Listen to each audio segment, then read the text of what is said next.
so much for joining us. Now, this has been a much anticipated visit. How has the Pope's arrival been greeted by the people of Kenya?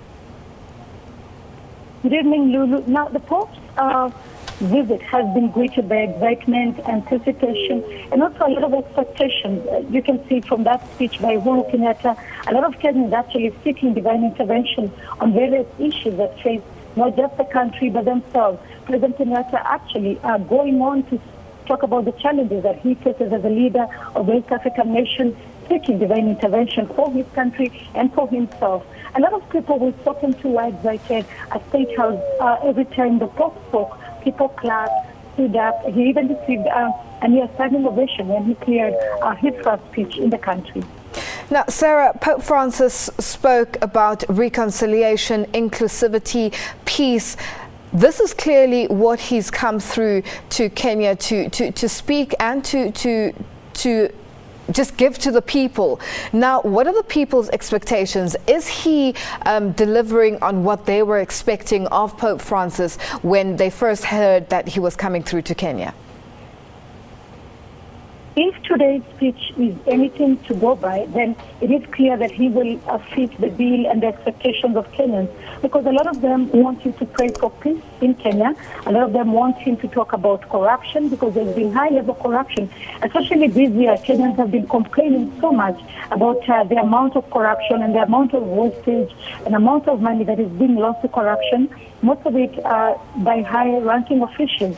And so today when he spoke about integrity, he spoke about transparency, he spoke about reconciliation, a lot of Kenyans will actually feel that he resonates with them and he resonates with the needs of this country. Now, President Uhuru Kenyatta also asked the Pope to pray for him and Kenya as a country, especially the government, with regards to the corruption issues that they face as a government. Now, what message is Kenyatta sending to the people through the Pope's visit?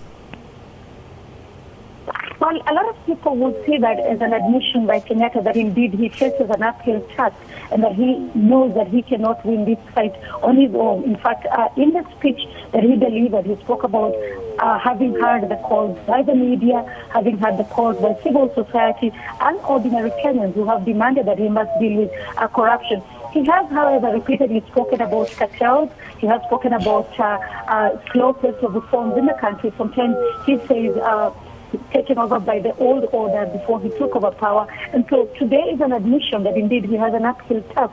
And Kenyans will probably appreciate going there close that was at State House after he said that he needs the Pope to pray for him and to pray for the country. Indeed, Kenyans will appreciate that he knows that this is a battle that he will not be able to win on his own. And the admission that he's fighting is to many Kenyans going to be appreciated. Sarah, Kenya has been a big target of Al-Shabaab militants. What impact is the Pope's visit likely to have in terms of healing between the Muslim and Christians? During his speech at State House today, he spoke in passing about religious tolerance. He also spoke about terrorism, saying that there is need to address the needs and the aspirations of young people who he says are a future and a great resource of the country. He says he'll be meeting those young people to encourage them to play a role in developing the country, but also to play a role in ensuring that the country is peaceful. Tomorrow morning, the Pope will be having an inter-religious meeting with leaders drawn from all religions, a chance for him to be able to speak about these issues and maybe bring Kenyans together. President Kenyatta also speaking about it and saying that his government is doing all it can to bring the leaders together. But for Kenyans, it will be a chance to have a very high-ranking spiritual leader coming into the country. For many, they'll see as if it is a chance for the spiritual leaders to reach out to them about unity, about reconciliation, and about living together in harmony. Now, Sarah, tomorrow's Mass, how many people are expected? It is a public Mass and, considering the security concerns or issues, Pope Francis has basically played down security concerns. I think he likened them to him being worried about mosquitoes. But what really is the security situation? Just bearing in mind that tomorrow's Mass is a public Mass, which is open to anyone.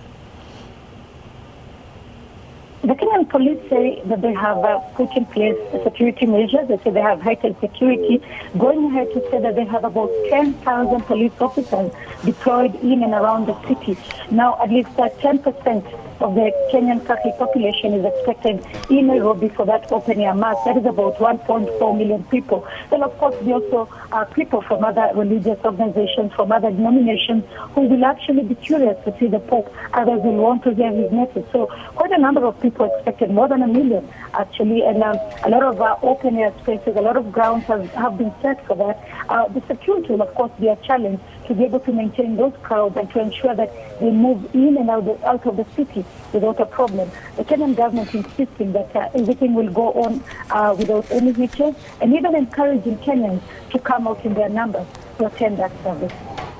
Sarah, thank you so much for joining us. That was our East Africa correspondent, Sarah Kimani, speaking to us about Pope Francis' visit to Kenya.